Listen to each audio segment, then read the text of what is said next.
자, 시작해봅시다. 자, 시작해봅시다. 자, 시작해봅시다. 그리고 그 이후로 계속 그를 쫓고 있습니다. 크루통의 어린 딸이 호기심 어린 눈으로 쳐다보며 이 사람들이 아빠의 친구인지 묻습니다. 그는 고개를 저으며 아이에게 사실을 알려줍니다. 그들이 그에게 그림책을 판 사람들이라고요. 아이는 매우 기뻐하며 카니 씨에게 책에 대해 감사를 표합니다. 에너모네가 자랑스럽게 자신이 그 일을 돕도록 했다고 말합니다. 이 이야기를 들은 메리는 자신도 책을 만들고 싶다고 말합니다. 에너모네도 함께 하겠다고 하고 두 아이는 금세 친해져서 에너모네가 또래 친구를 사귀게 되어 카니 씨는 기뻐합니다. 후에 크루통의 가족이 카니 씨와 에너모네를 방문하고 하루 종일 재미있는 시간을 함께 보냅니다. 그날 저녁 모두 집으로 돌아가고 그때부터 에너모네와 메리는 서로의 집을 방문하며 매일 놀게 됩니다. 하지만 갑자기 상황이 바뀝니다.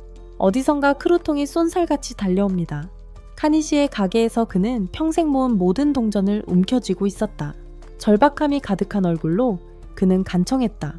어린 딸이 심하게 열이 나는데 약을 좀 팔아달라고. 그것은 지역의 어떤 질병이라고 설명했다. 사람들에게 많은 시간을 주지 않는 종류의 병이라고. 걸린 대부분은 아침까지 살아남지 못한다고.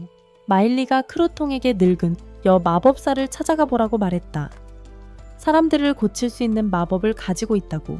하지만 크루통은 걱정으로 가득 찬 눈으로 고개를 저었다. 그런 도움은 값이 비싸고 그는 그럴 돈이 없었다.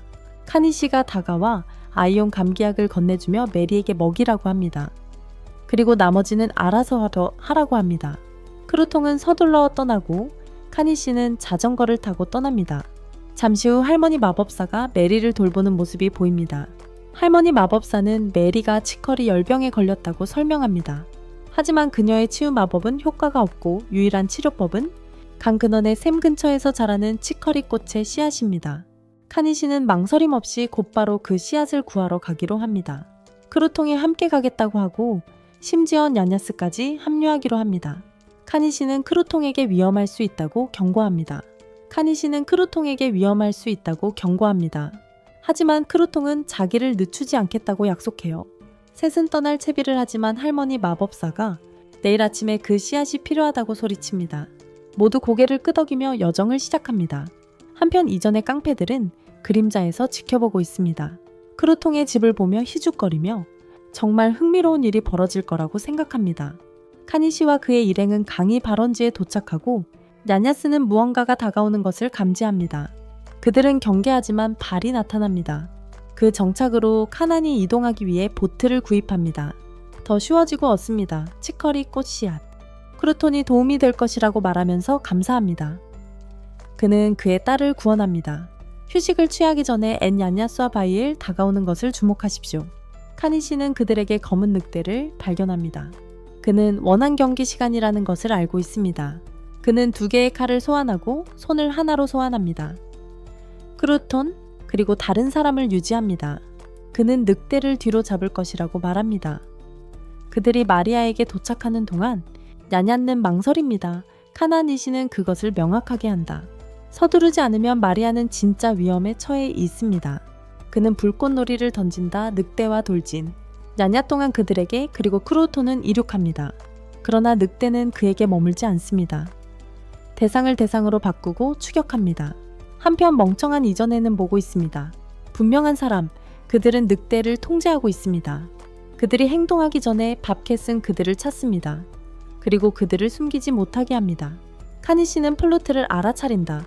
걔가 방금 떨어졌다. 즉시 그가 이해한다는 것을 이해합니다. 늑대를 지휘하는 사람. 그는 냐냐사 추루톤이 가기 위해 소리쳤다. 그리고 그들은 시간을 낭비하지 않습니다. 도금에는 그를 잡습니다. 플루트 늑대를 보내려고 합니다. 그들을 뒤쫓지만 카니 씨는 그들이 캣맨을 따돌릴 수 없다는 것을 알고 있습니다. 그때 무언가 변합니다. 늑대들이 더 이상 듣지 않고 다른 무언가를 감지합니다. 거대한 그림자 같은 짐승이 나타나 개인간을 먼저 해치웁니다. 깡패들은 당황하여 도망치지만 카니 씨는 계속 지켜봅니다. 짐승이 그에게 다가오자 그는 석궁을 쏩니다. 상호양이가 짐승에게 뛰어올라 붙잡습니다. 카니 씨는 기회를 포착하고 평소보다 10배나 많은 폭죽을 터뜨립니다. 하지만 짐승은 그것들을 입으로 받아냅니다. 안에서 폭발하여 짐승을 약화시킵니다. 카니 씨는 주저하지 않고 자신의 굴착기를 불러내 짐승을 뒤에서 제압합니다. 먼지가 가라앉자 그는 개인간이 의식을 잃고 쓰러져 있는 것을 봅니다. 다음 장면은 그가 크루통의 집으로 돌아오는 모습을 보여줍니다. 그는 메리의 안부를 묻고 크루통은 최악의 순간은 지났다고 말합니다. 그와 그의 아내는 딸을 구해준 카니 씨에게 감사를 표합니다. 카니 씨는 자신이 사람들을 구해 다니는 유형이라고는 생각해 본 적이 없었지만 그래도 꽤 괜찮은 변화였다고 인정해야 했습니다. 나중에 그는 집 밖에서 크루통을 불러 세워 개인간을 구하기 전에는 말하지 않았던 이야기를 합니다. 그는 개인간을 끝장낼 대신 크루통이나 그의 가족에게 해를 끼치지 않겠다고 맹세하게 했습니다. 개인간은 동의했지만 자신이 순순히 다른 사람의 원한까지 책임질 필요는 없어. 카니 씨는 그에게 도시를 떠나는 게 최선이라고 단도직입적으로 말한다. 가족과 함께 이사 간다면 더 이상 뒤를 돌아볼 필요가 없을 거야. 하지만 크루통은 고개를 젓는다. 갈 곳이 없어. 노비 없쇼고. 주두르가 바이코파와 연관되어 있기 때문에 달리아도 선택지가 아니야. 그때 카니 씨는 최근에 형성된 노르세폴 영지라는 정보를 제공한다. 그는 남작과 친구이기 때문에 추천서를 써주겠다고 제안한다. 크루통은 좋은 기회라고 생각하지만 시간을 달라고 부탁한다. 카니 씨는 이해했어요. 알고 있는 모든 것을 뒤로하고 떠나는 건 다른 종류의 강인함이 필요해요. 다음날 카니 씨가 집에 돌아왔을 때 마일리는 화가 났어요. 멋진 모험처럼 들리는 일에 자신을 배제한 것에 화가 났어요. 그는 데려갈 시간이 없었다고 말했어요. 게다가 아네모네를 돌봐야 할 사람이 필요했고요. 마일리는 이해했지만 기분이 좋지는 않았어요. 반면에 아네모네는 그저 메리를 구해줘서 고맙다고 말했어요. 며칠 후 크루통과 냐니아스는 도시를 떠나 노르스폴의 영지로 향했어요. 메리가 아직 회복 중이라 그의 아내와 딸들은 남았어요. 하지만 그녀가 충분히 강해지면 따라갈 계획입니다.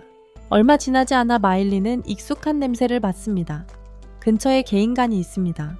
전에 본 그 개인간입니다. 그는 밖에 서서 크루통이 없어져서 다행이라고 무심하게 말합니다. 그는 다른 사람들도 그에게 원한을 품고 있었다는 것을 상기시키지만 이제는 걱정할 필요가 없다고 말합니다. 그의 말뜻이 분명합니다. 그가 직접 처리했다는 것입니다. 마일리는 개인간의 말을 전혀 믿지 않고 그는 반박하지 않습니다. 그가 떠나려고 돌아서면서 그는 단순히 개인간의 충성심은 책에서 연구해야 할 만한 것이라고 말합니다. 카니 씨는 그가 가는 것을 지켜보다가 어디로 가는지 묻습니다. 뒤돌아보지 않고 그는 더 이상 이 도시에 있을 수 없다고 말합니다. 그러고는 어둠 속으로 사라집니다. 카니 씨는 길드로 가서 아까 잡은 짐승을 도축하기로 합니다. 그리고 정육점 주인이 그가 가져온 것을 보는 순간 눈이 휘둥그레집니다. 어마어마한 크기의 엄니곰입니다. 카니 씨가 그런 크기의 짐승을 쓰러뜨렸다는 것을 믿을 수 없습니다. 카니 씨는 운이 좋았다고 말하며 어깨를 으쓱하고 고기를 다듬고 마력석을 꺼내는 동안 자신은 나머지를 팔겠다고 말합니다. 정육점 주인은 작업을 시작하지만 저녁까지 걸릴 것이라고 경고합니다. 시간이 남아 카니 씨는 집으로 돌아가기로 합니다. 돌아오는 길에 그는 어떤 호텔 앞을 지나가다 갑자기 소름이 돋았다. 마치 누군가 자신에 대해 이야기하는 것처럼 안에서는 익숙한 얼굴이 누군가를 찾고 있었다. 후에 집에서 카니 씨는 다른 일을 시작했다. 그가 이전에 샀던 마법 같은 기계를 이용해서 그는 손쉽게 바이오 디젤을 만들었다. 결과는 기대 이상이었다. 생산 비용이 10분의 1로 줄었다. 테스트를 위해 그는 새로운 연료를 발전기에 부었다. 저녁이 되자 매끄럽게 작동했다.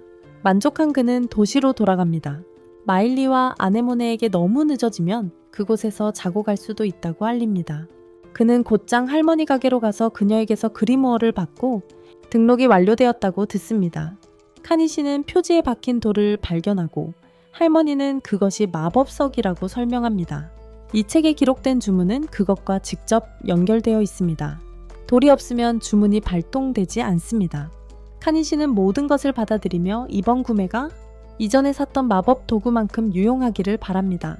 장면은 그가 엄니 짐승의 고기와 마법석을 줍는 모습으로 바뀝니다. 정육점 주인이 나머지 값은 계산대에서 받으라고 합니다. 카니 씨는 그대로 합니다. 그 여자가 돈을 세는 동안 그의 눈은 계속 그녀의 가슴에 고정되어 있습니다. 전혀 부끄러워하지 않고 그녀는 매우 불쾌해 보입니다. 돈을 받은 후 그는 집으로 향합니다. 그가 걷는 동안 등골이 다시 한번 서늘해지며 감기에 걸리기 전에 서둘러야 한다고 생각합니다. 하지만 바로 그때 누군가 그의 소매를 잡습니다. 여자의 목소리가 들립니다. 드디어 찾았어요. 카니 씨는 돌아서서 프리밀라를 봅니다. 그는 경비를 찾고 그녀가 무엇을 하고 있는지 묻습니다. 여기. 그러나 그가 얻기 전에 대답 그녀는 그를 아로 끌어당깁니다. 그를 잔인하다고 부르십시오. 그렇게 사라졌습니다. 카나니 씨는 한숨을 쉬었다. 그가 잡히면 귀족, 그것은 원인이 되었을 것입니다. 그녀의 회사에 대한 문제. 그러나 프리무라는 기각합니다. 그것은 그에게 그것이 아니라고 말한다. 전화를 걸려고 전화하십시오. 그것은 문제가 아니었는지 아닌지였습니다. 카니 씨는 사람들이 응시하기 시작하는 것을 알았습니다. 한숨을 쉬면서 그는 그녀에게 말해야 한다고 말합니다. 더 사적인 곳. 프리무라는 카니 씨를 초대합니다. 그녀의 호텔에. 장면이 식당에서 그들이 이야기하는 모습으로 바뀐다. 그녀는 그가 소개해준 드레이 가문의 상징 덕분에 그녀의 가족이 이름을 얻게 되었고 그가 가족을 위해 해준 다른 모든 일들을 언급한다. 하지만 카니 씨는 그렇게 생각하지 않는다. 그의 생각에는 자신이 한 일이 별로 없고 그들이 자신을 도왔다고 생각한다. 그녀는 그가 자신을 산적들로부터 구해주었다는 것을 상기시킨다. 하지만 그는 그것을 무시하고 그녀가 노르스폴과 결혼하려 한다는 말을 들었다고 말하며 화제를 바꾼다. 프리뮬라는 한동안 그런 이야기가 있었다며 웃는다. 하지만 그녀는 그를 거절했다. 카니 씨는 강력한 연합이 되었을 거라고 생각했지만 더 말하기 전에 그녀는 아나마와 늙은 마법사 모두가 한마디 없이 떠난 것에 대해 그에게 화가 났던 다른 일을 언급합니다. 카니 씨는 그 일에 대해 죄책감을 느꼈다고 인정하지만 문제를 일으키고 싶지 않았다고 말합니다. 그녀는 그가 누구에게도 어려움을 주지 않았다고 주장합니다. 그는 그녀의 말을 이해하지만 자신이 괜찮다는 것을 알았으니 이제 집으로 돌아가라고 말합니다. 그는 그녀의 말을 이해하지만 그녀에게 자신이 괜찮다는 것을 알았으니 이제 집으로 돌아가라고 말합니다. 그녀는 그가 돌아가지 않을 거라면 자신도 돌아가지 않겠다고 거절합니다.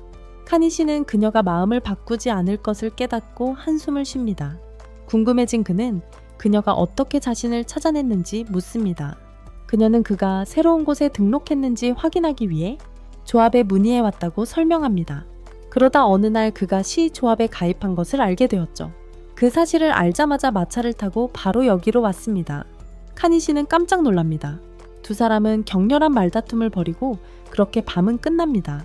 다음날 아침 카니 씨는 집으로 돌아옵니다. 마일리와 아네모네는 그가 여자와 함께 있는 것을 보고 놀라고 그 여자를 곧 말로의 딸로 알아봅니다. 프리밀라는 격분합니다. 그녀는 두고 왔지만 아네모네와 마일리는 데리고 왔어요. 카니 씨는 마일리는 초대하지 않았고 그냥 자기 냄새를 맡고 따라왔다고 변명했어요. 그리고 아네모네는 어린아이라 혼자 둘 수 없었대요. 아네모네는 카니 씨와 프리뮬라가 가까워지는 게 마음에 안 들었고 곧 그녀와 마일리는 그의 관심을 얻기 위해 경쟁하기 시작했어요. 어느 순간 아네모네는 카니 씨에게 프리뮬라가 이제부터 같이 살 거냐고 퉁명스럽게 물었어요. 집이 이미 좁다고 생각했고 그가 대답하기도 전에 벌써 프리뮬라를 라이벌처럼 대했어요. 카니 씨는 사이좋게 지내라고 했지만 아네모네는 투덜거리며 더 이상 사람을 데려오지 않길 바란다고 말했어요. 그는 망설이다가 마지못해 동의한다. 그때 프리뮬라가 배를 발견하고 그녀가 여기에 있는 것을 보고 놀란다. 그녀는 카니 씨가 사냥을 데려왔는데 자신은 데려오지 않는 것을 믿을 수 없다. 카니 씨는 베리 마일리처럼 스스로 그를 따라왔다고 설명한다. 그날 밤 늦게 혼란은 계속되고 모두들 카니 씨 옆에서 누가 잘지에 대해 다툰다. 그는 그 혼란을 무시하고 대신 목욕을 하기로 한다. 집에 사람이 더 많아졌으므로 카니 씨는 욕조를 하나 더 샀다. 그는 한 욕조에서 휴식을 취하고 마일리와 아네모네는 다른 욕조를 사용한다. 하지만 아네모네는 만족하지 않는다. 그녀는 카니 씨와 함께 들어가고 싶어 해요. 그는 주저하지만 그녀를 막을 수 없고 그녀는 안으로 들어갑니다. 얼마 지나지 않아 프리뮬라도 나타나지만 그녀는 모두와 함께 목욕하는 것이 부끄러워 망설입니다. 카니 씨는 나중에 혼자서 목욕할 수 있다고 말하지만 그녀는 밤에 혼자 목욕하고 싶지 않습니다. 결국 그녀는 다른 욕조에 있는 마일리와 함께합니다. 나중에 카니 씨는 자신이 얻은 마법서에서 화염구 마법을 시전하려고 하지만 아무 일도 일어나지 않습니다. 좌절한 그는 실망감을 처리하는 순간 자신에게 힘이 없다는 것을 깨닫습니다. 아네모네가 그리모어를 아무렇지도 않게 집어들고 주문을 읽어봅니다. 재미삼아 주문을 외워봅니다. 모두가 놀란 가운데 집 한가운데에 불덩이가 갑자기 나타나고 모두 말문이 막힙니다. 시청해주셔서 감사합니다. 좋아요와 구독 버튼을 눌러주세요. 큰 힘이 됩니다. 카니 씨가 소화기를 몇 개 가져오고 그와 소녀들은 불을 끕니다. 아네모네는 사과하지만 카니 씨는 전혀 화가 나지 않습니다. 그녀가 마법을 쓸 수 있다는 사실에 신이 났습니다. 그러다가 아네모네가 기절해서 모두 그녀를 침대로 옮기고 아침이 되자 열이 내립니다. 깨어나자 카니 씨가 통조림 복숭아를 줍니다. 그녀는 맛있게 먹고 다른 두 소녀도 호기심을 보입니다. 한번 맛본 후에는 그들은 중독되어 이것이 귀족들만 먹는 고급 과일이라고 생각합니다. 며칠 후 아네모네가 완전히 회복되고 카니 씨는 메리도 기분이 좋아졌으니 메리와 그녀의 가족을 초대합니다. 그들은 바비큐를 하고 멧돼지 고기를 굽지만 메리는 별로 좋아하지 않습니다. 질기고 딱딱해서 맛이 없습니다. 카니 씨도 동의하여 고기를 연하게 만들고 간장과 향신료로 양념하여 다시 굽습니다. 이번에는 훨씬 더 맛있고 모두들 잘 먹어요. 그런 다음 카니 씨가 곰고기로 스튜를 만들고 인기가 많아요. 모두 맛에 감탄해요. 나중에 아네모네와 메리가 함께 작업하던 그림책을 완성해요. 프리뮬라는 놀랍다고 생각하고 잘 팔릴 거라고 생각해요. 그것이 에스트랑키아에서 사업을 시작하고 싶다는 아이디어를 떠올리게 해요. 카니 씨는 그녀를 지켜보며 그녀의 사업 감각에 불을 붙였을지도 모른다고 생각해요. 그는 그림책 외에 무엇을 더 팔 계획인지 물어봐요. 그녀는 모든 것을 계획했어요. 곰고기 스튜와 링쿠스 스튜요. 메리의 엄마는 그녀를 지지하며 그녀가 전에 에스트랑키아에서조차 이렇게 맛있는 건 먹어본 적 없어요. 다들 그렇게 말하더라고요. 혼자서 이걸 다 파는 건 쉽지 않을 거라고도 말했어요. 그래서 카니시 씨가 해주신 모든 것에 대한 보답으로 도와주겠다고 제안했어요. 카니시 씨의 아내라고 불리는 걸 프리뮬라는 아주 좋아했어요. 알고 보니 메리 엄마는 웨이트리스 경험이 있어서 큰 도움이 될 거예요. 카니시 씨도 동의했고 메리도 돕기로 했어요. 메리가 아네모네에게 무슨 계획이냐고 묻자 아네모네는 카니시 씨와 함께 할 거라고 확신했어요. 다음날 카니시 씨는 프리뮬라를 데리고 마을에 가서 그녀가 장사를 시작할 수 있도록 손수레를 사줍니다. 얼마 지나지 않아 그녀와 소녀들은 거리로 나가서 스튜를 팔기 시작했고 금세 인기를 얻습니다. 사람들이 줄을 서서 그 음식을 칭찬하며 귀족이 먹을 만한 음식이라고 합니다. 그때 험악하게 생긴 남자들이 나타나서 문제를 일으키려 합니다. 그들은 스튜에 벌레가 있다며 소동을 피우며 그들의 평판을 깎아내리려 합니다. 장면이 바뀌고 카니 씨는 자신의 집 근처 절벽 위에서 드론을 날려 상황을 살핍니다. 그는 손대지 않은 자원으로 가득한 고원을 발견하고 그 생각에 잠깁니다. 아네모네가 쌍강경으로 절벽에서 반짝이는 돌들을 발견합니다. 카니 씨가 자세히 살펴보니 그런 광석은 본 적이 없다는 것을 깨닫습니다. 뭔가 비싼 물건이라는 느낌이 듭니다. 이제 어떻게 채굴할지 고민입니다. 하지만 그걸 생각하기도 전에 시간이 늦었다는 것을 알아챕니다. 마을로 돌아가 프리뮬라를 데리러 갈 시간입니다. 그곳에 도착하니 그녀는 다른 사람들과 함께 있었고 완판되었다고 말합니다. 그 말에 그는 깜짝 놀랍니다. 하지만 그러고 보니 그의 음식이 맛있고 그녀가 사업 감각이 뛰어나다는 것이 이해가 갑니다. 그러다가 그가 야수 여자를 보고 누구냐고 묻습니다. 프리뮬라는 그 여자가 가게에서 도미에이 튜오호 몇몇 남자들이 말썽을 피우자 개입했다고 설명합니다. 알고 보니 그 여자는 그들이 스튜에 벌레를 탈에 넣었다고 지적했고 그들이 부인하자 주머니를 확인해보라고 했습니다. 그녀는 그들이 여전히 벌레를 가지고 있을 거라고 확신했고 그들이 자신들이 궁지에 몰렸다는 것을 깨닫자 변명할 수 없다는 것을 알고 도망쳤습니다. 프리뮬라는 그녀를 경호원으로 고용하기로 했고 케니 씨는 그녀에게 신경 써줘서 고맙다고 말합니다. 야수 여자는 어깨를 으쓱하며 자신에게도 좋은 결과였다고 말합니다. 프리뮬라는 말썽을 피우는 사람들을 노려보는 것만으로도 소에게 은화를 지불합니다. 그녀에게는 쉬운 돈이죠. 그녀는 자신을 나이마라고 소개합니다. 케니 씨도 마찬가지였고 그날 밤 나중에 그들은 모두 그의 집으로 돌아갑니다. 그곳에 도착하자 마얄리와 아네모네는 그를 집으로 환영하지만 그가 다른 여자를 데려왔다는 것을 보고 눈이 커집니다. 그는 재빨리 그녀가 프리뮬라의 경호원이라고 설명합니다. 마얄리는 안심하며 그녀가 그의 다른 여자가 아니라는 것을 알고 안도하고 케니시는 덧붙입니다. 프리뮬라가 그저 그녀를 저녁 식사에 대접하고 싶어 했을 뿐이라고. 보브캣이 그를 환영하고 나이 많은 주변을 둘러보며 집에 보브캣이 있는 것을 보고 놀랍니다. 나중에 나이 많은 식탁에 앉아 저녁을 먹고 있는데 정말 맛있게 먹고 있지만 와인이 있었으면 좋겠다고 생각해요.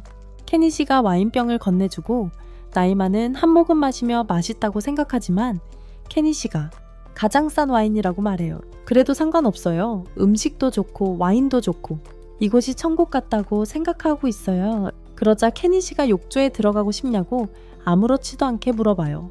케니시가 욕조에 들어가고 싶냐고 묻자 나이마의 눈이 커졌어요. 그녀는 그런 게 있다는 걸 예상하지 못했어요. 아네모네가 다가와서 물을 드겠다고 말하고 손짓 하나로 손에서 불꽃 마법이 솟아오르며 물을 빠르게 듭니다. 케니시는 그녀를 걱정스럽게 바라봅니다. 마법을 너무 자주 사용하는 것 같아서요. 하지만 프리뮬라는 괜찮다고 말합니다. 마법을 많이 쓸수록 강해진다고요. 이윽고 모두 욕조에 몸을 담그고 주위로 김이 피어오릅니다. 목욕을 마치고 나서 모두 몸을 말리고 나이 많은 침대에 털썩 들어 눕습니다. 침대가 너무 부드러워서 기분이 좋습니다. 여기가 너무 좋아서 영원히 있고 싶다고 말합니다. 마일리는 그 말을 단칼에 잘라냅니다. 이미 공간이 부족하다면서요. 케니시는 아네모네에게 가르침을 주기 시작하고 나이 많은 그녀가 공부하는 것에 놀랍니다. 읽고 쓰고 세 많은 것을 아는 것이 중요하다고 케니시는 말합니다. 일자리가 더 많아져요. 그러다가 그가 들은 이야기를 하는데 세상 여자들은 선택권이 별로 없다고 나이마가 한숨을 쉬며 맞다고 합니다. 대부분 살아남기 위해 몸을 팔아야 한다고. 미래를 생각하는 케니시는 아네모네에게 프리뮬렉에서 장사를 배우라고 제안하지만 아네모네는 고개를 젓습니다. 자신만의 계획이 있다며 마법을 더 배우고 언젠가 케니시와 함께 용과 싸우겠다고 합니다. 케니시는 한숨을 쉬며 그런 모험은 자기 스타일이 아니라 편하게 사는 게 목표라고 합니다. 한편 프리뮬라의 가판대는 매일 손님들로 북적입니다. 케니시가 마침내 절벽에 오를 발판을 만듭니다. 일이 끝날 무렵 어둠이 내립니다. 프리뮬라가 퇴근 후 나타나 건축물을 살핍니다. 그녀는 씩 웃으며 그가 아이템 박스에 이런 잡동사니들을 잔뜩 쌓아두었을 거라고 말합니다. 케니시는 그렇다고 인정하지만 그녀에게 모든 것을 보여줄 수는 없다고 말합니다. 그녀는 눈썹을 치켜뜨며 대답을 기다리지만 그는 어깨를 으쓱합니다. 모두 비밀은 있는 법이라며 그녀도 하나둘쯤은 가지고 있을 거라고 말합니다. 그녀는 여전히 의심스러운 눈으로 그를 바라보지만 그녀가 더 캐묻기 전에 그는 그녀를 끌어당겨 키스합니다. 그리고 그녀가 떠나고 싶다면 지금이 기회라고 말하지만 그녀는 그러지 않습니다. 다음날 아침 케니시는 비계 옆에서 풀을 베고 있었고 프리뮬라는 다른 쪽을 보러 하루 쉬었습니다. 그들은 모두 올라갔고 케니시는 메리와 그녀의 어머니도 초대했습니다.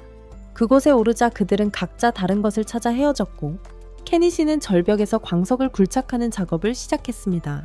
그는 하나를 캐내 아이템 박스에 넣고 이름을 확인했습니다. 로다나이트 원석 하나에 20만 엔이 넘는 가격이었습니다. 엄청난 돈이죠. 그는 계속 작업했고 작업을 마칠 때쯤에는 100만 에너치를 캐냈습니다. 나중에 그는 집으로 돌아와 저녁으로 교자를 만들고 여자아이들이 도와주러 온다. 다 준비되자 모두들 먹기 시작하고 정말 맛있다. 그들은 그가 맹고기로 이렇게 맛있는 것을 만들었다는 사실을 믿을 수 없다. 프리뮬라는 노란색 소스도 정말 좋아한다. 케니시는 그것이 마요네즈라고 말해준다. 야무나는 그것에 대해 들어본 적이 있는 것 같다. 제국에서 인기가 많아지고 있다. 마법사가 마법을 사용해서 만들었다고 한다. 케니시는 모든 것을 이해한다. 그것은 복식부기와 피처펌프의 배후에 있는 같은 사람일 것이다. 저 사람도 조자 먹는 건가 궁금해하네요. 프리뮬라가 케니시에게 마요네즈 마법으로 만든 거냐고 묻지만 케니시는 그런 게 아니라고 말합니다. 식초, 계란, 기름 그게 다예요. 프리뮬라는 놀라며 만드는 법을 가르쳐 달라고 합니다. 케니시는 나중에 가르쳐 주겠다고 말합니다. 지금은 음식에 집중합니다. 프리뮬라는 이미 자기 가판대에서 팔 수 있겠다고 생각하지만 케니시는 만드는데 많은 노력이 든다고 지적합니다. 직원을 더 고용해야겠다고 빨리 결론 내립니다. 그녀가 진짜 상인으로 변해가는 것 같다는 생각을 그는 떨칠 수 없었다. 하루를 마무리하기 전에 그는 또 하나의 요리를 만들기로 했다. 요리가 끝나자 테이블 위에는 스테이크가 놓여 있었고 야무나는 그걸 덥석 집어들었다. 한 입 빼어 물고는 공기를 맡으며 무언가 특별한 향을 감지했다. 케니시는 그것이 와인이라고 말했다. 이제 그녀는 술을 원했다. 그녀를 막을 수 없다는 것을 알고 케니시는 한숨을 쉬며 와인을 건네주며 독하니 조심하라고 경고했다. 얼마 지나지 않아 그녀는 완전히 취해 케니시에게 매달렸다. 마유리는 그걸 용납하지 않았다. 그녀는 야무나를 끌어당겼지만 야무나는 그를 빼앗으려는 게 아니라고 말하며 웃어넘겼다. 그런 다음 그녀는 케니시를 보고 그녀가 있는지 물었다. 그들과 함께 있을 수 있습니다. 마유리는 즉시 그 말을 종료합니다. 그녀는 떠나야 한다. 케니시는 들어가고 마유리에게 진정하라고 말한다. 프리무라는 여전히 필요하기 때문에 그녀는 보디가드로서 마유리는 그녀를 믿지 않지만 프리무라는 그렇습니다. 그녀는 엔냠나가 자신만이라는 것을 알면서 머물게 합니다. 케네시가가 아니라 음식을 위해 여기에 나중에 냠나는 창고에 방을 세웠다. 케니시에게 임대료를 지불해야 하는지 묻습니다. 그는 그녀에게 그렇지 않다고 말합니다. 그녀는 그가 길들여야 하는지 묻습니다. 그녀의 케니시는 그에 흔들린다. 머리 그 말이 아닙니다. 그냥 프리뮬라를 계속 도와주길 바라는 거예요. 그가 돌아서 나가려는 순간 그녀는 뒤로 기대앉으며 그를 놀리며 묻습니다. 둘만 남았으니 이제 자기한테 아무것도 안 할 거냐고. 그가 반응하기도 전에 마유리가 들어옵니다. 이제 둘 다 거기에 서서 케니시에게 말합니다. 자기들하고 원하는 대로 하라고. 그는 그냥 거기에 서서 도대체 어떻게 해야 할지 궁금해합니다. 한 달이 지나고 프리뮬라의 가판대는 계속 커집니다. 이제 이름이 코롤라입니다. 그녀는 직원을 더 고용했는데 그중 한 명이 아이리스로 훈련을 받고 있습니다. 그녀가 계획 중인 두 번째 지점에 주방장이 되려고 합니다. 시간이 흘러 케니시도 바빴습니다. 첨부 500만엔 상당의 로돈나이트를 채굴했죠. 아네모네는 고원에서 약초를 채집하는 동안 마유리와 나임나는 그곳을 사냥터로 만들었습니다. 코롤라는 더욱 확장해서 도시에 창고를 임대하여 제품을 준비하고 있습니다. 수익이 엄청나게 늘어 하루에 15만 20만 엔을 벌고 있습니다. 예상 연간 이익은 현재 7천만 엔이 넘습니다. 새로운 지점 두 곳을 열기에 충분한 인원을 고용했고 아이리스는 새로운 요리사들을 훈련시키고 있습니다. 케니시는 그 모든 것을 지켜보며 이것이 바로 최고급 상인의 모습이라고 생각한다. 프리뮬라는 차원이 다르다. 그날 밤 프리뮬라는 케니시에게 감사를 표하며 이 모든 성공이 그의 음식 덕분이라고 말한다. 케니시는 과거 세계의 지식이 만만하게 볼 것이 아니라는 생각에 기대어 앉는다. 그는 이대로 계속되기를 바라지만 속으로는 그럴 리 없다는 것을 알고 있다. 어딘가 다른 곳에서 여왕이 릴리스 공주와 이야기하고 있다. 달리아 근처의 산적들이 소탕되었다. 보고에 따르면 마법사 철수를 소환할 수 있는 마법사가 한 일이라고 한다. 릴리스는 그것이 왕당팩에 큰 타격이라는 것을 알고 있다. 그녀는 그 짐승들을 소환한 자가 누구일지 생각하기 시작합니다. 여왕은 마법사가 에스트랑키아에 거주하고 있다고 말합니다. 릴리스는 흥미로운 운명의 장난이라며 씩 웃습니다. 여왕은 고개를 끄덕이며 영혼들이 그를 거기로 인도했을 것이라고 말합니다. 뭔가 꾸미고 있고 곧 일이 터질 겁니다. 다음날 아침 프리뮬라는 우비토리움 씨의 아내 캐넌과 만나 아버지의 기업과 무역 활동에 대해 이야기합니다. 동시에 케니 씨는 폭발 마법에 관한 책을 얻기 위해 노년의 마법사를 찾아가고 그녀는 아네모네에게 가정 마법에 관한 책도 선물합니다. 동시에 케니 씨는 폭발 마법에 관한 책을 얻기 위해 노년의 마법사를 찾아가고 아네모네에게는 가정 마법에 관한 책을 선물합니다. 그날 저녁 친구들과 시간을 보내던 중 프리뮬라가 케니 씨에게 달리아 시티를 방문한 귀족 여성이 말로의 회사에서 제공한 브로치에 화가 난 후 캐넌 여사가 정교한 브로치를 찾고 있다고 알립니다. 말로의 회사에서 제공한 브로치에 대해 불만을 가진 귀족 여성이 있었습니다. 그러자 케니 씨는 프리뮬라에게 여성의 모습을 새긴 조각된 돌을 건넵니다. 프리뮬라가 그것을 자세히 살펴보니 캐넌 여사를 닮았다는 것을 알아채고 케니 씨는 그녀에게 독특한 작품으로 캐넌 여사에게 전달하라고 지시합니다. 다음날 아침 마일리는 케니 씨에게 나임에게는 비밀로 해왔던 근처에 있는 숨겨진 지하 감옥에 대한 자세한 내용을 알려줍니다. 아네모네는 그들과 함께 가고 싶다고 말하고 케니 씨는 동의합니다. 그들은 여정을 시작하고 지하 감옥의 장엄함에 감탄합니다. 케니 씨가 그 아름다움을 카메라에 담는 동안 그들은 또한 여러 개의 수정을 발견하고 케니 씨는 로켓 장치를 이용해 그것들을 모아 큰 돈을 벌려 합니다. 갑자기 거대한 거미를 만나고 그들은 전투 준비를 합니다. 케니 씨가 석궁을 쏘지만 효과가 없습니다. 마일리가 활을 겨누어 거미의 눈을 조준하고 그것은 거미를 약화시킵니다. 케니 씨는 아네모네에게 마법을 사용하여 괴물의 눈을 노릴 것을 조언하지만 그녀는 주저합니다. 그러자 거미가 공격을 시작하고 그들은 후퇴해야 합니다. 안전한 곳에 도착하자 아네모네는 마법을 사용하지 못한 것에 대해 케니 씨에게 사과합니다. 그리고 그는 그녀에게 아직 위험한 모험을 감당하기엔 너무 경험이 부족하다고 안심시킨다. 그날 저녁 모두가 온천에서 휴식을 취하는 동안 나이만은 알려주지 않은 것에 분노한다. 나이만은 더 많은 수정을 구하러 가겠다는 케니 씨의 계획에 프리뮬라가 며칠 쉬는 날이니 함께 가겠다고 고집한다. 케니 씨는 동의한다. 좀 더 진정된 순간에 그는 아네모네에게 마법책 필사를 끝냈다고 알린다. 그녀가 흥분해서 읽기 시작하려고 책을 펼치자 그는 그녀를 멈추고 먼저 훈련에 집중하라고 조언한다. 해 뜨고 나서 그룹은 전투 훈련을 하고 다시 던전으로 돌아와 케니 씨는 수정을 계속 모읍니다. 거대 거미가 다시 나타나자 그들은 전략을 실행에 옮기는데 소녀가 독을 던져 거미가 거미줄을 치는 것을 막고 아네모네는 기회를 틈타 불덩이를 날려 완전히 태워버립니다. 그들은 거미를 물리치고 탐험을 계속합니다. 하지만 그들이 나아가자 거미가 다시 나타나 또다시 싸움이 벌어지고 갑자기 두 번째 거미, 이번에는 암컷이 나타납니다. 케니 씨는 더 큰 암컷은 둥지에 남아있고 수컷이 한때 먹이를 구하러 다녔던 것과 수컷이 없으니 암컷은 결국 먹을 것이 없어 죽을 거예요. 그들은 물러서기로 하지만 거미가 출구를 막고 있습니다. 아이들은 거미에게 독을 뿌리고 아네모네는 마법을 걸어보려 하지만 아무것도 소용없고 거미는 끈질기게 공격을 멈추지 않습니다. 케니 씨는 재빨리 새로운 계획을 셉니다. 불도저를 가져와서 아네모네와 함께 거미를 향해 돌진합니다. 삽으로 괴물을 내려치지만 삽의 달라붙어 위로 기어오릅니다. 아네모네는 재빨리 마법을 사용해 거미를 떨어뜨리고 케니 씨에게 마지막 일격을 가할 기회를 줍니다. 불도저의 삽으로 거미를 완전히 없애버립니다. 길이 드디어 열리자 케니 씨는 던전을 나서기 전에 더 많은 수정을 모읍니다. 집으로 돌아오자 프리밀라는 거미를 보고 겁에 질린 비명을 지릅니다. 모두가 서둘러 안으로 들어갑니다. 거기서 케니 씨는 거미 알을 가져왔다고 밝히며 이기면 영양가가 매우 높다고 설명합니다. 힘을 증진시키고 필수 비타민을 제공한다고 합니다. 처음에는 여자아이들이 주저하지만 맛을 본 후에는 맛있어서 놀랍니다. 엄마 전보아성 놀랍니다. 프리뮬라는 맛이 치즈와 똑같다고 신나게 외치며 카이덴 왕국에는 치즈가 있지만 특정 지역에서만 만들어진다고 설명합니다. 엄청 비싸게 만드는 거죠. 그래서 치즈를 만들어 팔면 돈을 벌 수 있겠다는 생각을 합니다.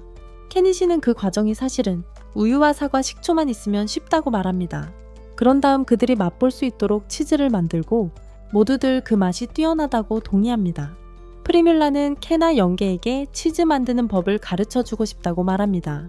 하지만 케니 씨는 귀족들과는 상종하고 싶지 않다며 거절합니다. 곧 그는 그녀가 그렇게 고집하는 이유를 알아챕니다. 그 이유를 묻자 그녀는 며칠 전 부패한 상인 토갈럼이 그녀의 가게에서 그녀를 괴롭히기 시작했고 나임나는 케니 씨에게 알리라고 조언했지만 그녀는 그에게 알리지 말라고 부탁했습니다. 케니 씨는 즉시 파리뮬라를 파렴치한 상인으로부터 보호하겠다고 맹세합니다.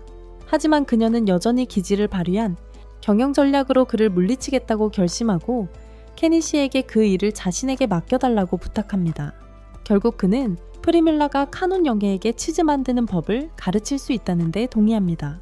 그 다음날 아침 카논 영계의 도움으로 어리석은 토갈럼은 프리뮬라의 가게에 접근하지 말라는 경고 편지를 받습니다. 나중에 프리뮬라와 소녀들은 행복하게 식당을 운영하며 그들의 성공을 축하하는 모습이 보입니다. 어느 날 카논 여왕이 케니 씨의 집에 도착합니다. 케니 씨는 여왕의 모험담에 대한 칭찬과 어려움에 처한 사람들을 돕는 그의 헌신에 경의를 표하며 맞이합니다. 궁금해진 케니 씨는 여왕의 방문 이유를 묻습니다. 하지만 여왕이 대답하기도 전에 표정이 변하고 갑자기 비틀거리며 현기증을 느끼며 몸이 약해집니다.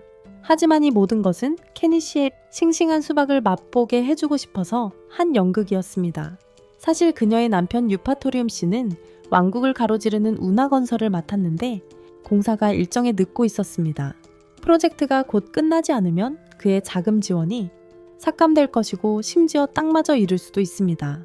남은 운하 구간은 15km이고 한 달 안에 끝내야 하므로 그녀는 케니 씨에게 도움을 청합니다. 그래서 그녀는 케니 씨에게 도움을 청합니다. 그녀는 그에게 원하는 어떤 보상이라도 해줄 의향이 있습니다. 심지어 편안하게 해주기 위해 에어백까지도 제공하려 하지만 케니 씨는 자신의 스타일이 아니라고 말합니다. 볼륨감 넘치는 미녀 카논은 그의 거절에 실망하지만 포기할 준비가 되어 있지 않습니다. 그녀는 그에게 하이 프로텍션이라는 특별한 마법서를 보상으로 제공합니다. 케니 씨는 하이 프로텍션이 정확히 무엇을 하는지 잘 모르지만 나이 많은 그것이 용의 공격까지 막을 수 있을 정도로 엄청나게 강력한 주문이라고 들었다고 말합니다. 그것은 케니 씨의 흥미를 끌었는데 아네모네를 보호하는 데 필요한 것일 수도 있었기 때문입니다. 그것은 그가 아네모네를 보호하는 데 꼭 필요한 것일지도 몰랐습니다. 그는 카논 영예의 도움을 승낙하지만 공사를 시작하기 전에 자금이 필요했습니다. 그래서 그는 공사를 시작하기 전에 돈이 필요했습니다. 그래서 그는 그녀에게 사용하지 않는 가구가 있으면 넘겨달라고 부탁했습니다. 그러면 감정에서 현금으로 바꿀 수 있도록 말입니다. 일이 끝날 무렵 케니 씨는 중장비 비용을 충분히 충당할 만큼 1억 2천만 엔 이상을 벌었습니다. 모든 준비가 끝나자 모두 그의 차에 올라타 공사 현장으로 향했습니다. 가는 길에 카논 영예는 그에게 장난스럽게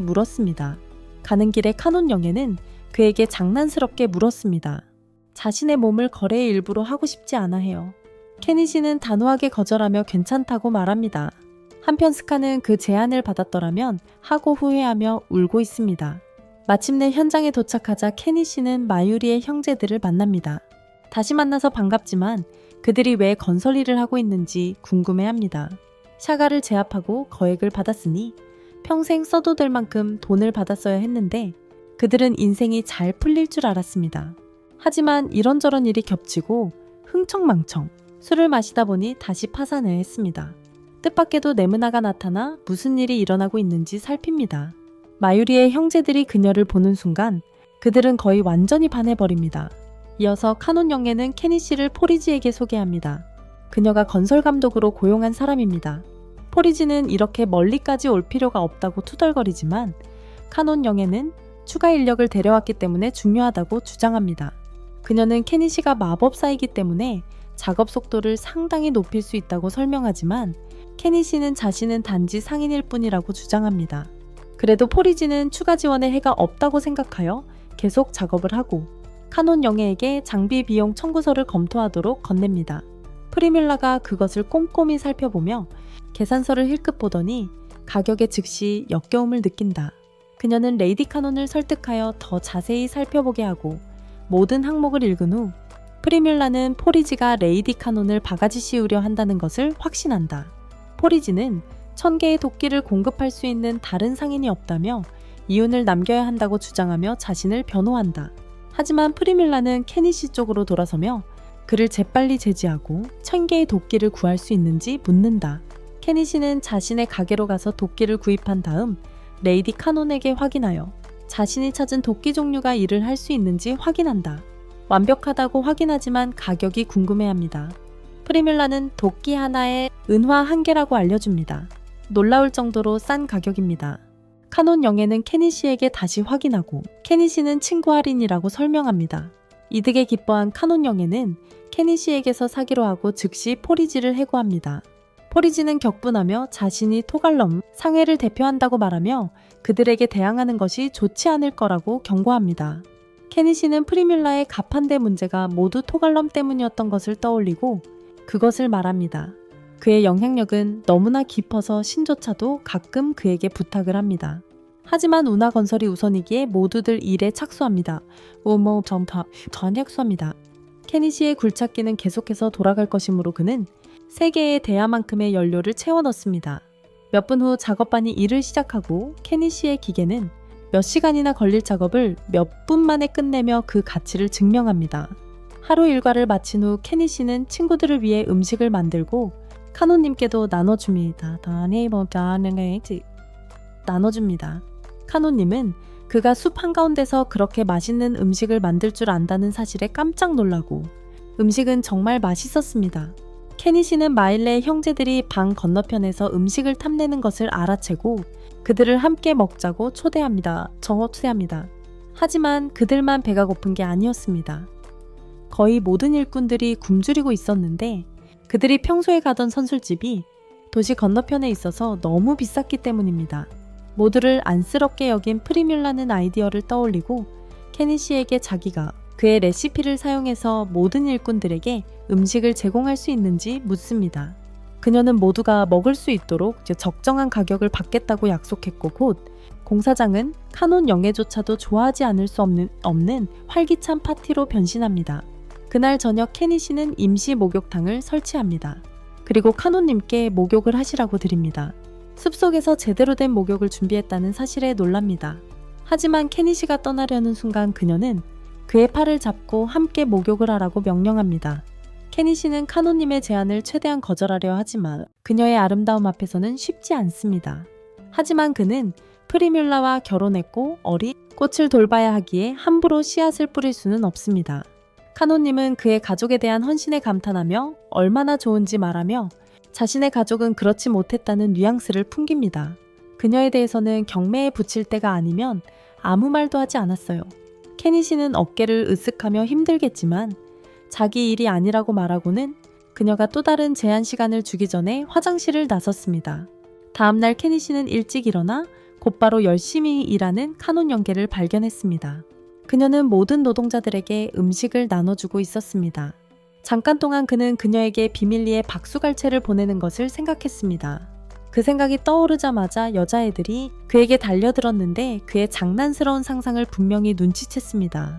하지만 그는 카논 영예는 귀여운 여성이기 때문에 그리고 다른 사람의 배우자에게 손을 대는 건 어리석다는 것을 알고 있기 때문에 그녀와 자지 않을 거라고 말했습니다. 남자의 쿠키 항아리가 실종자 포스터에 나오게 하는 거야. 하지만 카논은 쉽게 포기하지 않아. 지금은 케니 씨가 자신에게 넘어오지 않는다는 걸 알지만 다음 달 안에 자신의 마법으로 그를 넘어뜨릴 작정이야. 조만간 그의 의지는 싸구려 모텔 비스킷처럼 부서질 거라고 확신해. 얼마 후 포리지와 그의 부하 중 한 명이 작업 현장으로 돌아와서 노동자들이 자신들이 운영하는 선술집에 식사하러 가지 않는다고 불평한다. 프리뮬라는 노동자들이 감당할 수 있는 가격으로 음식을 팔기 시작했기 때문에 더 이상 선술집에 갈 필요가 없다고 재빨리 설명한다. 그녀는 손님 감소가 그들의 잘못이야. 너무 비싸게 받는 게 다 그들의 책임이지. 다시 장사를 잘하려면 가격을 현실적으로 책정해야 해. 하루는 평소처럼 계속된다. 나무가 베어지자 케니 씨는 자신의 굴착기에 올라타 모든 나무와 파편들을 창고로 옮긴다. 운하공사는 순조롭게 진행되고 전고가 되자 카논 영주에 하인들이 마침내 나타나 인원이 늘어난다. 사람이 많아지면서 물이 문제가 되기 시작한다. 자신의 가게에서 많은 돈을 쓰는 대신 케니 씨는 현지 짐승족과 거래를 한다. 그들은 근처에 있는 샘에 대해 알려주지만 그곳에 도달하려면 고양이 같은 민첩성이 필요합니다. 그래서 케니 씨는 물을 길어오는 대신 술을 제공합니다. 술에 취한 수인들은 기꺼이 동의하고 얼마 지나지 않아 그의 물 걱정은 해결됩니다. 수인들이 술에 취한 성공을 축하하는 동안 케니 씨는 하루 일을 마치고 잠자리에 들겠다고 말합니다. 하지만 떠나려는 순간 취한 카노님이 그의 팔을 잡고 침실로 끌고 갑니다. 하지만 케니 씨는 자신의 욕망을 억누르고 그 기회를 이용하여 법적 구속력이 있는 서류에 서명하게 합니다. 더 이상의 갑작스러운 접근을 금하는 합의. 잠시 후 카논 영예는 잠이 들었다. 그래서 케니 씨는 조용히 그녀의 객실을 빠져나와 본관으로 돌아갈 생각이었지만 아네모네가 그의 길을 막으며 그에게서 여전히 카논 영예의 향기가 난다고 불평했다. 한편 유파토리움시 구간의 운하는 한 달 시한 내에 제 시간에 완공되어 왕실이 참석한 가운데 공식적으로 개통되었다. 케니 씨는 그 의식을 전혀 피하고 싶었지만 카논 영예가 그를 설득하여 참석하게 했다. 그러나 카논 영예가 그를 압박하여 참석하게 했다. 행사 중반 그녀는 그에게 갑자기 부탁합니다. 프로젝트를 가능하게 했던 독특한 마법을 보여달라고. 어쩔 수 없이 케니 씨는 잠깐의 공연을 위해 굴착기를 불러냅니다. 툭 냅니다. 관객들은 그가 능숙하게 굴착기의 팔에 통나무를 균형 있게 올리는 모습에 경탄하며 그처럼 인상적인 기술에 어디서 배웠는지 속삭이며 감탄합니다. 시구 썸버지아 자작은 샤가를 물리친 마법사가 아스트란티아에 있다는 사실에 놀라 카논 영계에게 다가갑니다. 그는 그녀가 결국 땅을 잃고 도망칠 것이라고 확신했지만 그녀는 비웃으며 그의 농담이 비극적인 작은 애벌레가 콧수염인 척하는 것만큼이나 우스꽝스럽다고 응수합니다. 케니 씨는 이러한 대화를 단순한 귀족들의 경쟁으로 치부하며 지켜본다. 하지만 프리뮬라는 불안한 낌새를 눈치챈다. 툰베르기아의 마차에 앉아있는 노인 바로 그가 델리아에서 프리뮬라를 납치하도록 샤가를 고용했다는 사실이 밝혀진 후 신분을 박탈당했던 그 남자다. 나마 돈체명리 그에대 남자다. 다음날 케니 씨는 레이디 카논의 남편인 유파토리움 씨를 만나는데 그는 지금까지의 프로젝트에 대한 귀중한 도움에 대해 직접 감사를 표하러 온다. 그는 자신의 영토를 잘 관리하지 못했다고 인정하지만 마감 기한 때문에 그것을 거의 잃을 뻔한 후 새롭게 시작할 결심을 한다. 그도 케니 씨가 팔았던 사진 중 하나를 발견했다고 언급하며 얼마 전에 그것을 어떻게 만들었는지 몹시 궁금해합니다. 케니 씨는 유파토리움 씨에게 인쇄 과정 전체를 보여주며 설명하고 유파토리움 씨는 흥미진진하게 경청하지만 그는 전혀 모릅니다. 자신의 아내가 질 좋은 목공예를 꿈꾸게 만드는 바로 그 사람에게서 마스터 클래스를 받고 있다는 것을 케니 씨가 사진 만드는 법을 가르쳐준 후 그들은 다시 대화를 이어갑니다. 유파토리움 씨는 에스트랑키아의 재정을 관리하도록 프리뮬라를 고용하고 싶다는 뜻을 밝힙니다. 프리뮬라는 이 기회에 감사하며 혼자서 감당하기에는 업무량이 너무 많을 것이라고 말하고 아버지의 도움을 받을 수 있는지 묻습니다. 유파토리움 씨는 말로 무역회사의 거물인 말로가 델리아에서 큰 영향력을 가지고 있다는 것을 알고 있습니다. 그래서 그런 유능한 상인과 손을 잡는다는 생각에 매우 기뻐합니다. 하지만 그는 주저합니다. 델리아에서 가장 영향력 있는 상인 중 한 명과 손을 잡으면 토갈룸이 행동에 나설까봐 걱정하기 때문입니다. 요즘 토갈룸에 대한 이야기를 많이 들어온 케니 씨는 유파토리움 씨에게 왜 토갈룸을 에스트랑키아에서 쫓아내지 않는지 그가 미움받는 것이 분명한데 말입니다. 하고 묻습니다. 유파토리움 씨는 당황하여 에스트랑키아의 현재 예산으로는 기사단을 유지할 여력이 없다고 고백합니다. 토갈룸과의 전투가 벌어진다면 말입니다. 그렇게 된다면 그와 그의 부하들은 분명 힘겨울 것입니다. 하지만 카논 부인은 남편에게 그들이 승산이 있다고 확신시킵니다. 케니 씨와 그의 마법 기계가 그들 편이기 때문이며 그녀는 확신합니다. 케니 씨가 그들을 위해 싸울 의향이 있을 거라고요. 어쨌든 그는 그녀의 친구니까요. 케니 씨는 그런 골치 아픈 일에 휘말리는 것을 싫어하지만 상황이 악화될 경우 토갈룸과 싸우는 것을 돕겠다고 동의합니다. 밤늦도록 케니 씨와 일행은 지쳐서 제자리로 돌아옵니다. 탈진해서 반쯤 죽은 모습입니다.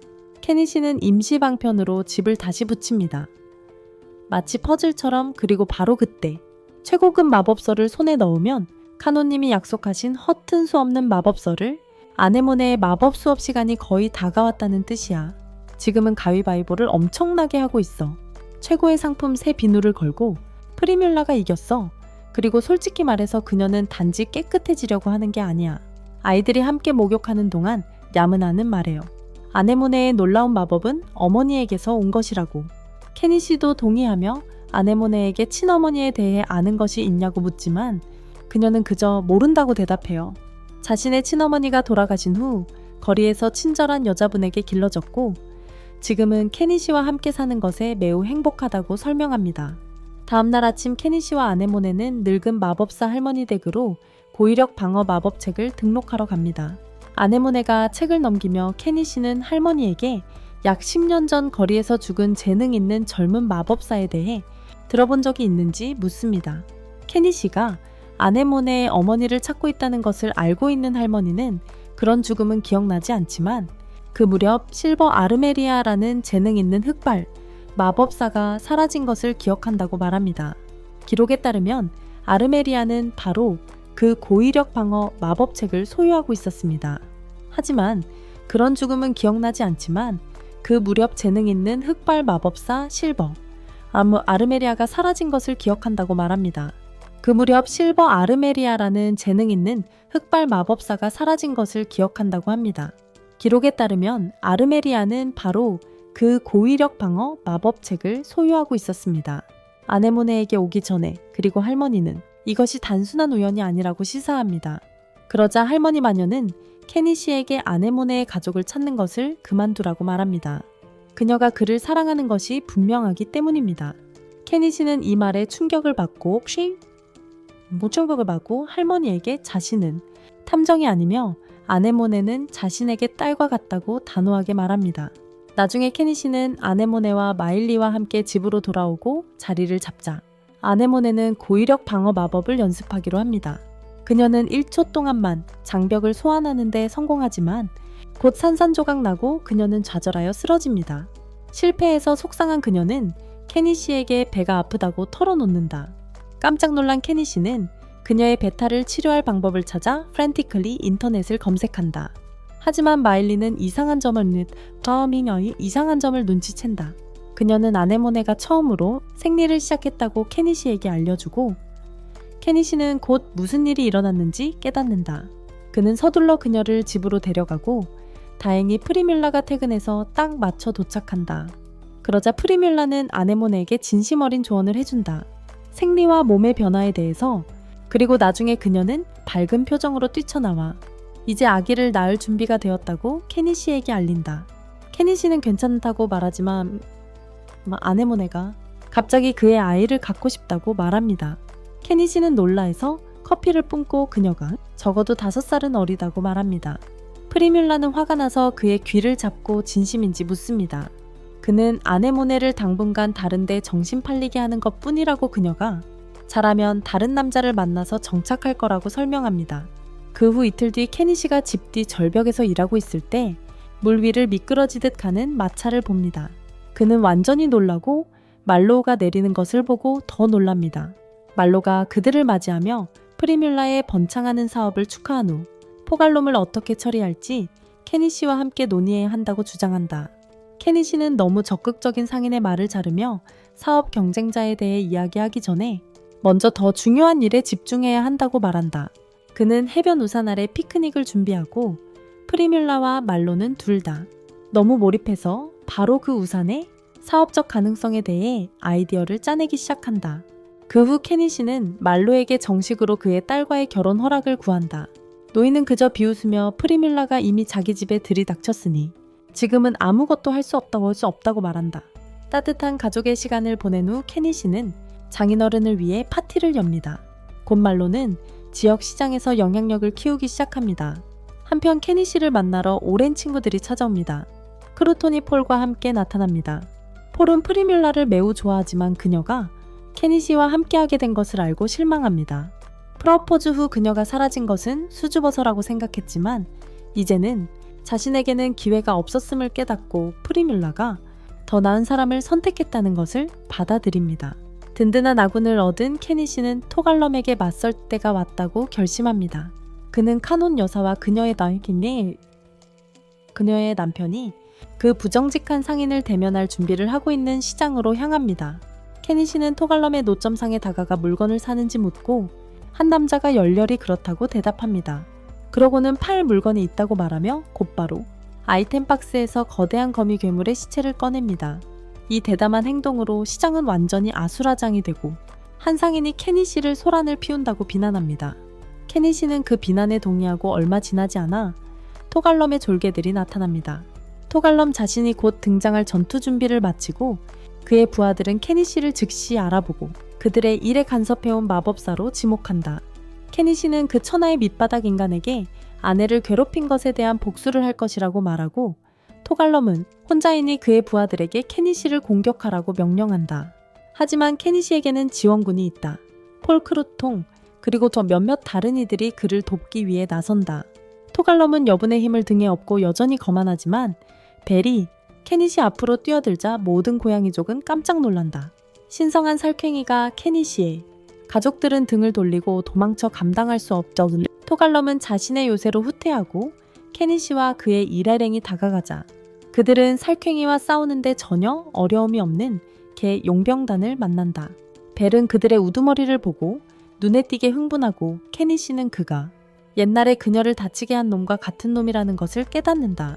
개 용병들은 즉시 돌격하고 폴은 그들의 우두머리와 맞서 싸우고 마일과 네나는 정확한 궁술로 나머지 무리를 처리하는 동안 크루통의 친구가 개들을 밀어내는데 도움을 준다.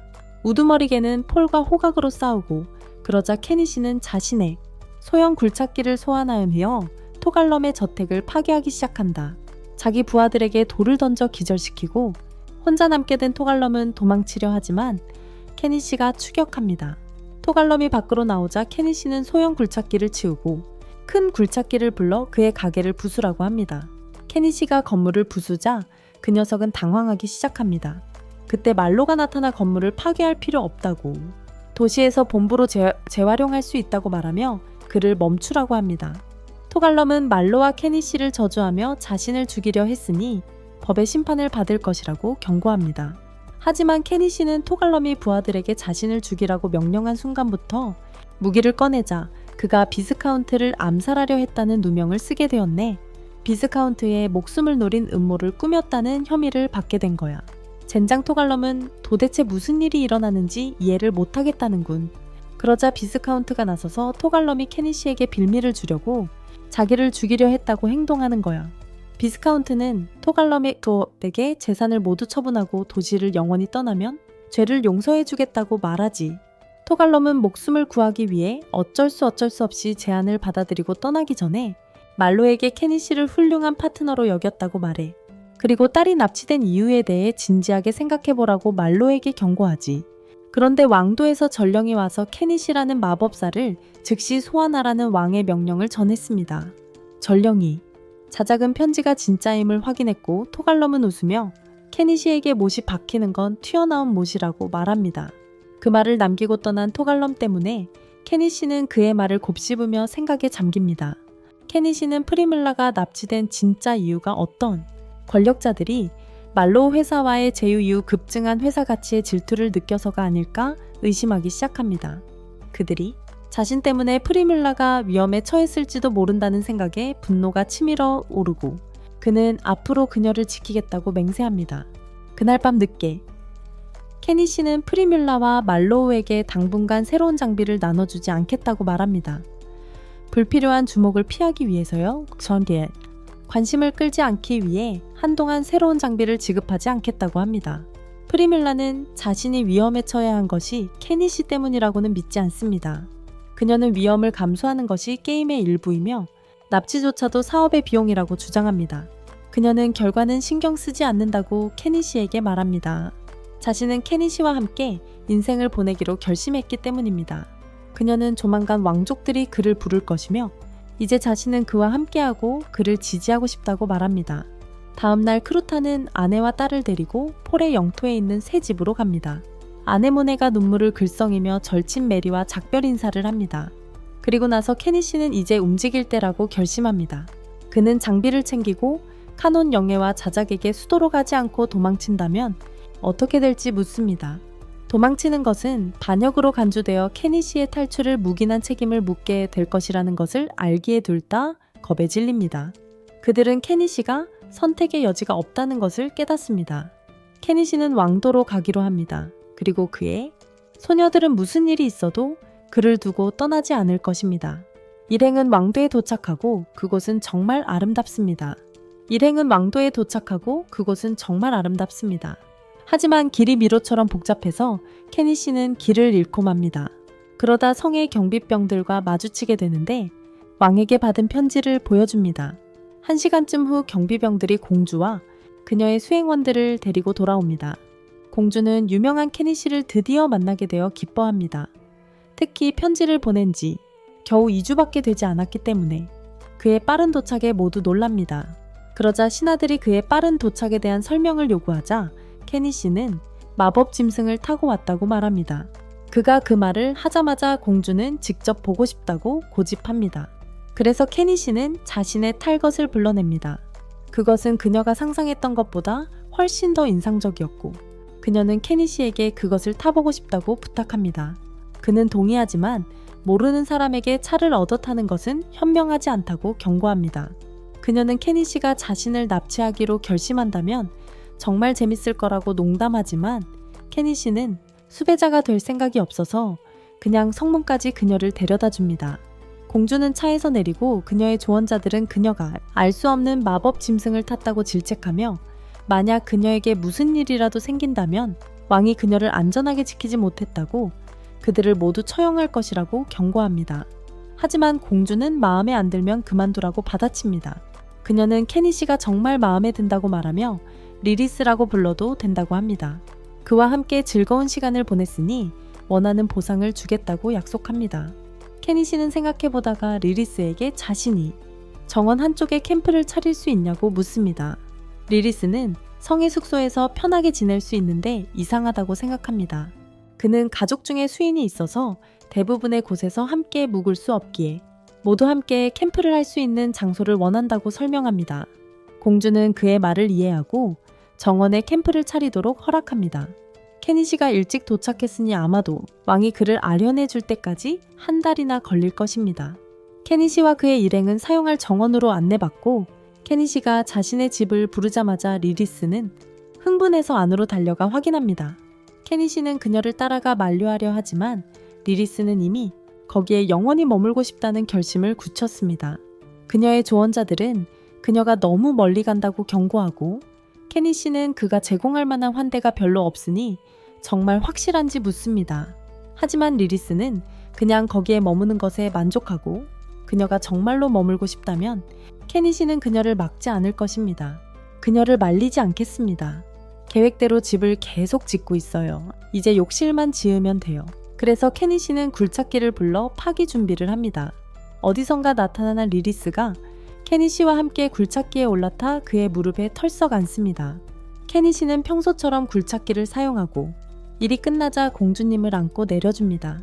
그런데 공주가 내리자마자 기사가 칼을 뽑아들고 케니 씨에게 그렇게 함부로 공주를 만진 것에 대해 호통을 칩니다. 케니 씨를 죽이려고 기사가 덤벼들자 케니 씨는 재빨리 방패를 소환하고 석궁을 꺼내 방역합니다. 기사는 볼트를 피하려고 뒤로 점프하지만 아네모네는 케니 씨를 공격한 것을 그냥 넘어갈 생각이 없다. 그녀는 화구를 발사한다. 왕실 마법사가 막아서자 아네모네는 또 다른 마법을 준비한다. 하지만 그 전에 리리스가 그들 사이에 들어서서 모두에게 싸움을 멈추라고 명령한다. 그녀는 아네모네가 어린 나이에 마법을 쓸 수 있다는 것에 감명을 받고 공식적으로 자기소개를 하고 아네모네가 어떤 다른 주문을 사용할 수 있는지 알아보려 한다. 아네모네는 자신이 폭발 마법도 사용할 수 있다고 대답하는데 이는 매우 중요한 일이다. 왜냐하면 만약 그녀가 그 마법을 썼다면 그들은 바비큐 맛이 나는 색종이 조각으로 변했을 테니까 그날 밤 케니 씨는 저녁 준비를 시작하고 공주는 그 모습에 미소 짓는다.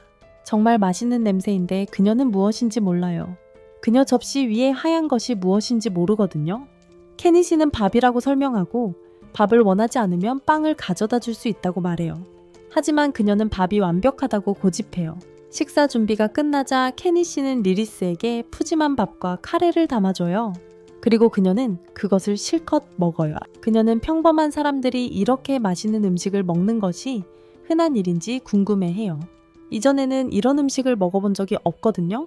케니 씨는 향신료 카르텔이 가격을 계속 올리기 때문에 보통 사람들은 향신료를 구하기 어렵다고 말해요.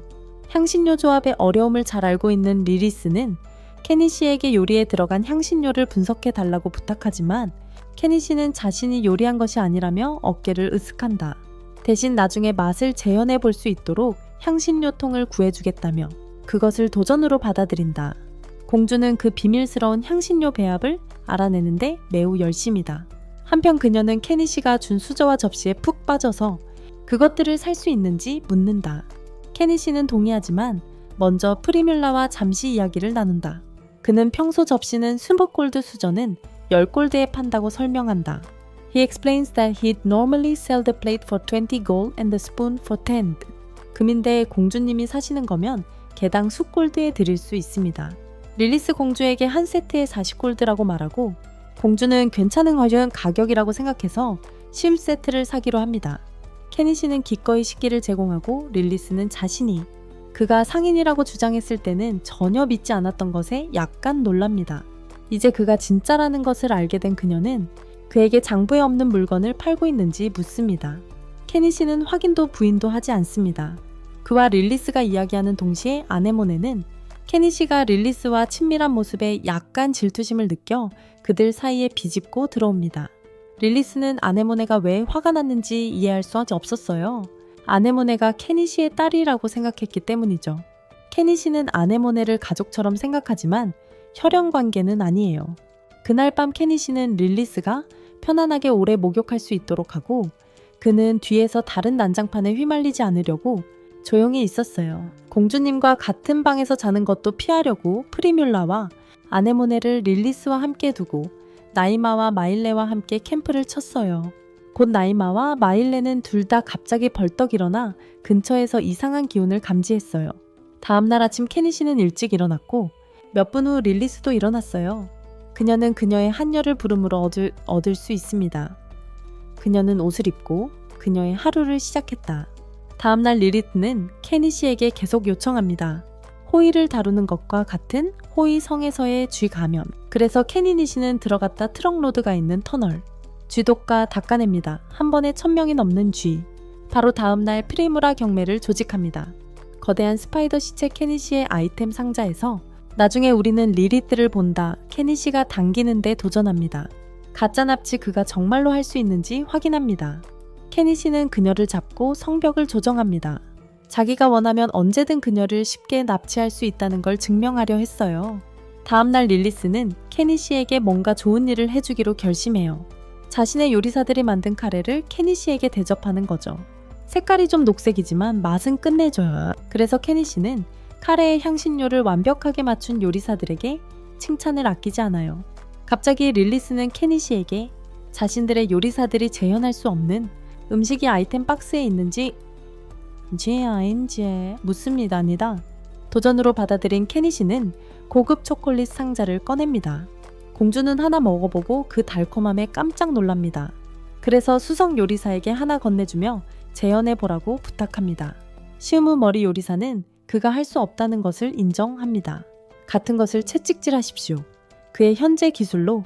그 다음날 그녀의 의무를 마친 후 리리트는 저녁 식사를 위해 케니 씨와 만납니다. 그들이 먹는 동안 네나와 마이리는 언급합니다. 그들은 그곳에서 특이한 것을 느낍니다.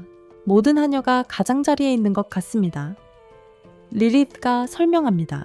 소문이 날아갔다 성이 귀신이 된 것에 대해 수많은 영혼이 죽었다 왕실보호, 그리고 아마도 많은 사람들이 열렸을 것입니다. 지나간 후에도 원한, 따라서 적어도 아가 있다는 것이 합리적입니다. 지금 주위를 돌아다니는 부부 유령, 하녀는 완전히 있습니다. 유령들에 의해 놀랐습니다. 그들은 릴리스에게 말하도록 간청합니다. 케니 씨는 그들을 정리합니다. 리리트 자신이 귀찮게 하지는 않지만 유령에 의해 그녀는 하녀가 켜져 있다는 것을 알고 있습니다.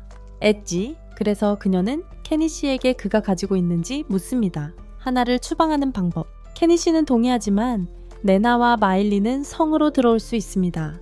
그들은 할 수 있는 유일한 사람이기 때문에 실제로 유령을 느낍니다. 리리트는 자신을 받아들입니다. 케니 씨는 여전히 상태입니다. 싸우는 방법을 잘 모르겠습니다. 처음에 유령, 약간의 일을 한 후 파기 케니 씨 픽, 분무기와 성수로 채우십시오. 그들이 산책할 때 홀스 네나 및 마일리 포인트, 어두컴컴한 구석을 가리키며 무언가 느껴진다고 말해요. 그래서 그곳에 성수를 뿌리자 귀신이 사라졌다고 확인해요. 문제가 해결되자 리리스는 케니 씨를 하녀들 숙소로 데려가는데 거기에도 귀신이 있다는 소문이 있대요. 자신의 네나와 마일리가 귀신이 있는 곳을 정확히 가리키자 케니 씨는 그곳에 성수를 뿌려요. 그리고 곧 모든 하녀들이 귀신의 기운을 전혀 느끼지 못한다고 말해요. 케니 씨는 정말로 귀신을 쫓아내는 건지 플라시보 효과인지 확신할 수 없어요. 하지만 그는 성을 계속 돌아다니며 두 여자아이가 가리키는 곳마다 성수를 뿌려요. 마지막은 여왕의 침실입니다. 여왕께서 잠 못 이룬다고 계속 불평하셔서요. 케니 씨는 여왕의 방에 있는 게 조금 불편하지만 릴리스가 괜찮다고 하니 그는 부적을 이용한 테마를 계속합니다. 한편 벨은 책상 위의 꽃병을 계속 쳐다봅니다. 케니시가 꽃병을 집어들고 뿌려보지만 아무 일도 일어나지 않습니다. 그러고는 릴리스에게 여왕께서 그 꽃병을 버리는 게 좋을 것 같다고 말합니다. 그 꽃병에서 악령을 제거할 수 없기 때문입니다. 릴리스는 케니시의 도움에 감사하며 보상으로 그에게 도서관의 마법 책들을 마음껏 볼 수 있는 허락을 합니다. 하지만 책을 빌릴 수는 없어요. 엄격히 금지되어 있거든요. 하지만 케니시는 훔칠 생각은 없어요. 이 세계에는 저작권법이 없으니까 대신 복제하기로 결정했죠. 그래서 복사기를 꺼내서 나중에 읽을 수 있도록 책들을 복사하기 시작했어요. 모든 페이지를 스캔하기 시작했어요. 나중에 읽을 수 있도록 말이에요. 그리고 4시간 후 그들은 약 35권의 책을 복사하는 데 성공했어요. 늦어지고 있으니 케니시와 아네모네는 마침내 도서관을 나섰는데 밖에서 기다리는 한녀를 발견했어요. 그녀의 임무는 그들이 책을 훔쳐가지 않았는지 확인하는 것이었어요. 왜냐하면 책들이 매우 귀중하기 때문에 그녀는 모든 책장을 확인했어요. 그날 저녁 케니시는 공주와 시녀 한 명과 함께 개인 방에 있게 됩니다. 공주는 그의 취향을 알아냈다고 확신하고 있었고 놀랍게도 그것은 메일린이었습니다. 공주는 그의 눈을 똑바로 쳐다보며 자신과 하고 싶은 대로 하라고 말합니다. 케니시는 메일린이 자신의 취향이라고 인정하지만 이미 프리뮬라와 결혼했기 때문에 거절합니다. 그런 충성심은 리리스에게 현실에 매서운 일침처럼 다가옵니다. 그녀는 귀족들이 마법 도구를 이용해 배우자 몰래 장난을 치는 이상한 이야기들을 들어왔습니다. 그래서 지금 그녀는 그의 아이템 박스를 비밀이 가득한 던전을 숨기고 있는 것처럼 뚫어지게 쳐다보고 있습니다. 그의 아이템 박스를 마치 비밀이 가득한 던전을 숨기고 있는 것처럼 바라봅니다. 그래서 이제 그녀는 그의 아이템 박스를 마치 비밀이 가득한 던전을 숨기고 있는 것처럼 뚫어지게 쳐다보고 있습니다. 케니시는 어깨를 으쓱하며 자신은 숨길 것이 없다고 말한다. 그러고는 상황을 더 어색하게 만들려는 등 메이린에게 문제를 일으킬 것 같은 옷을 사준다. 메이린은 얼굴을 붉히며 조용히 천천히 하라고 말한다.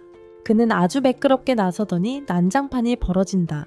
소리 지르고 허둥지둥하고 어쩌면 누군가 의자에 걸려 넘어질지도 모른다. 일이 끝날 무렵 케니시가 또 다른 왕실 계약을 따냈다는 것이 분명해지고 릴리스는 계획했던 것보다 훨씬 더 많이 개입하게 된다. 같은 날 마침내 케니시가 왕을 만날 시간이 오고 그들은 만남의 장소로 안내받는 모습을 보게 된다. 그러자 그는 청중석으로 들어가고 많은 귀족들이 모여있는 것을 보고 놀란다. 그들은 이미 그에 대해 자신의 의견을 형성하고 있으며 분명히 짐승족이 안으로 들어오도록 허락된 것에 대해 기뻐하지 않는다. 케니시와 그의 가족은 왕족에게 공손히 절을 하고 왕의 측근 중 한 명이 그에게 이제 왕 앞에서 시합을 할 예정이라고 알린다. 그의 상대는 수도에 떠오르는 별 멜리사이며 왜 그렇게 많은 귀족들이 모여있는지 마침내 설명이 된다. 멜리사는 국경 지방에서 놀라운 마법사가 자신에게 도전하러 온다는 소식이 퍼졌을 때 노인과 겨루게 될 줄은 전혀 예상하지 못했다고 말하며 그것은 그가 가족을 데려온 건 정말 어리석은 짓이었어. 그녀는 더 작은 용을 소환하고 케니시는 굴착기를 불러냅니다. 멜리사는 놀라지만 그의 짐승은 크기만 클 뿐 더 강력하지 않다고 무시합니다. 용은 케니시 일행에게 불을 뿜습니다. 그들은 버티지만 여러 귀족들이 귀족들이 홀 아래층에서 쓰러집니다. 케니시는 이게 괜찮은 건지 궁금해하며 다른 귀족들이 그 참상을 마치 오락거리 보듯 무관심하게 웃는 것을 봅니다. 그들의 냉혹함에 어리둥절해하며 그는 마일리와 나임나가 용에게 화살을 쏘는 것을 지켜본다 하지만 화살은 용의 가죽을 뚫지 못한다. 그러자 케니시가 굴착기를 이용해 공격하여 용을 쳐내지만 결정타를 날리지는 못한다. 그때 아네모네가 폭발 마법을 날리지만 그것마저도 용을 쓰러뜨리기에는 부족하다. 케니시는 곧 용이 동굴 거미보다 훨씬 더 강력한 마법 저항력을 가지고 있다는 것을 깨닫는다. 짐승은 굴착기를 향해 강력한 발톱 공격을 가하며 굴착기를 바닥으로 밀어붙이고 그것을 다시 한번 불꽃을 뿜어내며 공격하려 한다. 케니시는 피하려 하지만 미끄럼틀 기계의 조종을 놓친다. 재빠른 아네모네는 고급 보호 마법을 사용하여 그들을 불의 공격으로부터 보호한다. 모두들 그녀가 고급 보호 마법도 사용할 줄 안다는 사실에 놀란다. 기회를 틈타 마일리와 나임나는 용의 양눈을 공격한다. 격분한 괴물은 미쳐 날뛰며 불을 뿜고 본능적으로 굴착기를 공격한다. 용이 자신의 기계를 제압하는 것을 본 귀족들은 케니 씨가 패배했다고 결론 짓고 다소 실망한 기색을 보인다. 그를 제로 만들기를 바랐습니다. 하지만 아네모네는 재빨리 골렘 코어를 작동시킵니다. 그녀는 스스로 골렘을 만들었습니다. 평민의 아이가 그런 강력한 마법을 다루는 것을 보고 귀족들은 깜짝 놀랍니다. 하지만 그녀가 해낸 것은 골렘 팔 하나를 만드는 것뿐입니다. 그들은 그녀의 노력에 비웃지만 그 팔이 용을 붙잡아 귀족들 무리에게 던져버립니다. 하지만 그래도 짐승을 끝장낼 수는 없고 케니시가 굴착기로 마지막 일격을 가합니다. 그들은 승리하고 케니시는 곧 알아챕니다. 아네모네가 마법 과용으로 출혈하고 있습니다. 그것에 격분한 그는 마이크를 잡고 왕에게 초대에 대해 감사를 표한 뒤 가족이 위험에 처한 것에 대해 분노를 터뜨립니다. 그는 소환수의 힘을 이용해 모든 청중석을 무너뜨리고 탈출하여 나라를 멸망시키겠다고 맹세합니다. 귀족들은 그가 그런 허황된 주장을 실행할 수 없다고 비웃고 케니 씨는 즉시 자신의 폭언의 심각성을 깨닫습니다. 그는 모두를 위험에 빠뜨린 자신의 경솔한 말에 대해 프리뮬라에게 사과하고 프리뮬라는 어디든 그를 따라가겠다고 그를 안심시킵니다. 그녀는 도망치지 않을 것이라고 분명히 하고 나머지 사람들도 그녀의 감정에 동의합니다. 그녀는 도망치지 않을 것이라고 분명히 하고 다른 이들도 모두 같은 마음입니다. 케니 씨는 감사하지만 지금 도망치는 것이 말로와 다른 사람들에게 끝없는 다툼을 불러올까 걱정합니다. 말로와 다른 이들에게 끝없는 분쟁을 초래할지도 모른다는 걱정을 합니다. 프리뮬라는 그를 더 위로하며 설령 그들의 무역회사에 무슨 일이 생기더라도 아무도 그를 비난하지 않을 거라고 주장합니다.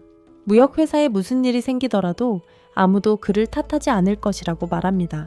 바로 그때 군인들이 난입하지만 그들이 케니 씨와 일행을 체포하기 전에 릴리스가 나섭니다. 그녀는 그의 분노 소중한 가족이 위험에 처했던 것을 이해한다고 설명하며 왕족들이 그의 고통을 구경거리로 만들었다고 비판합니다.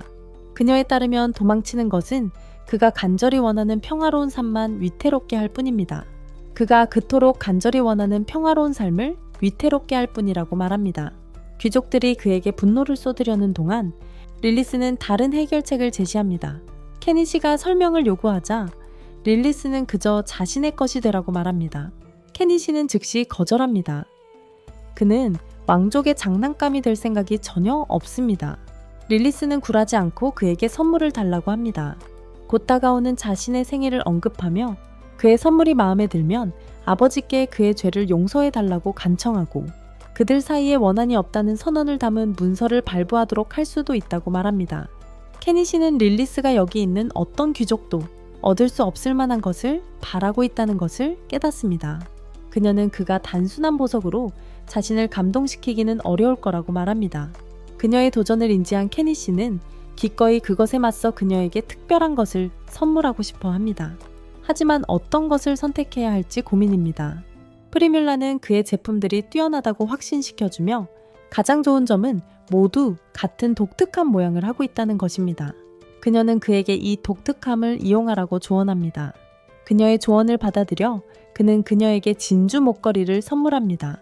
모든 진주가 완벽하게 일치하는 것을 보고 그녀는 놀랍니다. 존재해서는 안 될 정도로 희귀한 일입니다. 그 광경에 그녀는 기뻐하지만 여왕에게는 질투심을 불러일으킵니다. 공주는 그에게 그의 모든 작전을 승인하는 문서를 건넨다. 하지만 케니 씨는 결과에 완전히 만족하지는 않지만 평화를 위해 그것을 받아들인다. 그러나 그는 여왕의 날카로운 시선을 무시할 수 없다. 여왕은 분명히 화가 나 있다.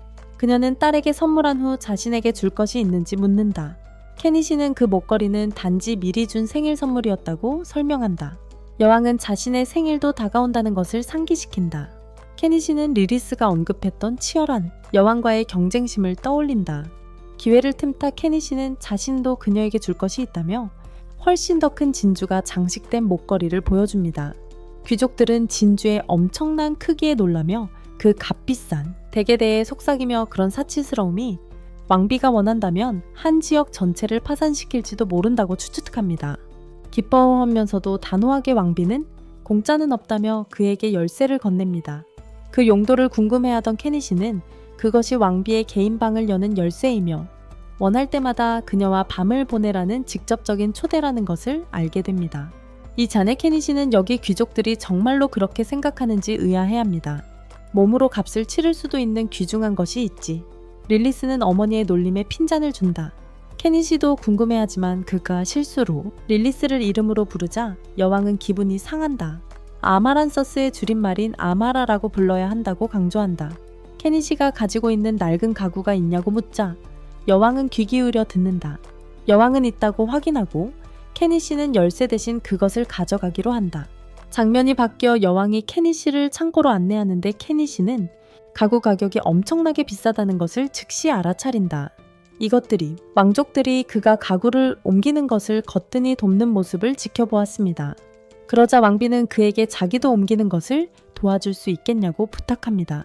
릴리스가 나서서 말리자 케니시는 그 꽃병을 발견합니다. 한때 그가 그녀에게 방에서 치우라고 부탁했던 바로 그 꽃병입니다. 여기에도 있네요. 왕비는 그의 도움 덕분에 최근 며칠 동안 숙면을 취했다고 말합니다. 케니시는 곧 그 꽃병이 왕비의 불면증의 원인이었음을 깨닫습니다. 그녀는 그 꽃병을 보낸 귀족을 신문했더니 그가 그것을 보냈다고 자백했다고 덧붙입니다. 저주받은 걸 알면서도 선물했어요. 케니시는 누가 그런 짓을 했을까 의아해하며 그녀는 자신을 죽이려는 의도였다고 설명합니다. 그녀는 그가 작은 용의 불에 죽은 귀족들 중 한 명이었다고 밝히고 케니시는 그녀가 그들의 죽음을 계획했다는 것을 이해하게 됩니다. 하지만 그녀는 그것을 직접 인정하지는 않습니다. 그녀는 문제의 남자가 반왕당파, 왕실의 통치에 반대하는 집단에 속해 있었다고 설명합니다. 최근 아키미네스의 툰베르기아의 행동이 가장 큰 원인이 되고 있는데 그는 반왕당패에서 가장 낮은 계급 중 하나를 차지하고 있기 때문입니다. 그는 이웃나라 아스트란시아를 장악하기 위해 온갖 계략을 꾸미고 있었어요. 심지어 자기 앞잡이를 도시로 보내기도 했고요. 케니시는 그녀가 토갈럼에 대해 말하는 거라는 걸 깨달았습니다. 그녀는 반왕당파가 또한 수많은 산적과 폭력배들을 거느리고 있다고 설명했습니다. 최근 아스트란시아는 달리아를 자기 영토에 병합하려 하고 있었고 케니시는 샤가의 부하들의 공격이 그 계획의 일부였다는 것을 알아챘습니다. 그는 여왕이 자신이 샤가를 처리한 사람이라는 것을 알고 있으며 그녀는 그의 행동이 왕당파의 확장을 일시적으로 막는 데 도움이 되었고 그의 노고에 감사를 표했습니다. 그의 노력에 감사를 표하며 말했습니다. 그 후 멜리사는 아네모네에게 하이 프로텍션을 어디서 배웠는지 묻고 아네모네는 그리모어에서 배웠다고 밝힙니다. 그 책은 실버 아르무리아라는 사람의 것이었다고 그녀는 말합니다. 멜리사는 그리모어를 자세히 살펴보며 아네모네가 마법 문자를 읽을 수 있는지 묻습니다. 아네모네는 아직 익숙하지 않다고 말하고 멜리사는 실버 아르무리아가 바로 그 문자로 메시지를 남겼다고 밝힙니다. 그녀는 메시지를 소리내어 읽으며 자신이 딸 아네모네를 위해 그리모어를 남겨두었고 언젠가는 발견하길 바랐다고 설명합니다. 멜리사는 아네모네에게 그 책을 소중히 간직하라고 당부하고 다음에는 놓치지 않겠다고 약속하며 떠납니다. 며칠 후 케니시는 집 앞으로 펼쳐진 호숫가 땅을 상으로 받습니다. 이제 땅을 소유하게 되었으니 더 이상 평민으로 여겨질 수 없고 만무게 남작 자기를 받았습니다. 후에 그가 벤을 타고 수도를 떠나는 모습이 보입니다. 공주와 신녀가 함께 가겠다고 해서 벤을 사야 했다고 설명합니다. 릴리스가 아버지에게 같이 가자고 했을 때 처음에는 거절했지만 릴리스가 동의하지 않으면 왕실을 떠나겠다고 하자 어쩔 수 없이 동의할 수밖에 없었습니다. 케니시를 감시한다는 명목으로 허락을 받고 가는 길에 파유를 만납니다. 잠시 이야기를 나누며 파유는 케니시가 귀족이 된 지금 그에게 무례했던 것을 사과합니다. 케니시는 평소처럼 대해달라고 부탁하고 파유는 그의 가족이 커진 것을 눈치챕니다. 케니시는 이제 드디어 느긋한 진짜 삶을 시작할 준비가 되었다고 생각하며 길을 계속 갑니다. 시청해주셔서 감사합니다. 좋아요와 구독 버튼을 눌러주세요. 큰 힘이 됩니다.